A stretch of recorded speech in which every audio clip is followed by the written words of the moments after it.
Alistair Nanan, and welcome to the CARONI Bird Sanctuary. And I am actually a third generation Nanan that involved in preservation and conservation in the CARONI swamp. While CARONI swamp is the second largest wetland on the island, it is the largest mangrove ecosystem, considered to be one of the best in the Western Hemisphere. And while we have birds depend on the wetlands for food, local and visiting species, mangroves also act as a big sponge. And statistics say that 1 acre or 1 hectare of mangroves could absorb at least 300,000 gallons of water. So the mangrove ecosystem in here helps with flooding. And when there's excessive amount of water, they will absorb this water, purify it, and release it back into the system.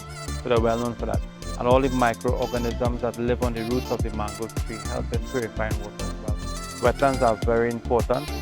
And if you know how they operate, look at the dense forest, the roots create, they become land builders, they slow down the heavy movement of silt. They also form buffers against the waves to prevent land erosion. So they are important in here as well as out in the Gulf. The mangrove roots themselves in these wetlands here, they act as nurseries. So you have fish that come out from the Gulf of Paria and they use the mangrove roots as nurseries and then they go back out. So it's very important that we save and keep the ecosystem and the wetlands safe. My grandfather was the one who petitioned the government to save the CARONI swamp when they made here a national park in 1948.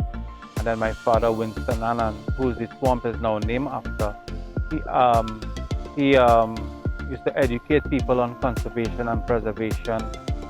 Every single day he used to go to schools, universities. Even in the swamp when we have visitors here, my father used to tell them, we used to educate them on conservation and so all animals and wildlife could coexist together. So it is a Ramsar site of wetlands. It means it's a wetland of international importance. So we have to observe all the policies that were put in place and abide by the law. All right, and once we do that, everything will be okay. And the swamp is about 40 square miles. That's about 8,000, close to 8,000 hectares. And they go and they feed it for the entire day. And they come back to roost or sleep on these islands for the night. And they all coming in after feeding all day. Both male and female has that brilliant color, that brilliant scarlet plumage. And as I say, they take well over 2.5 to 3 years to get that color. Every visitor will have to pull out a form of their whereabouts for the couple weeks before they come to the swamp. We'll have to know that and leave contact information. We check temperatures. Mask is mandatory. They need their mask. We have signs in place and tell them social distancing.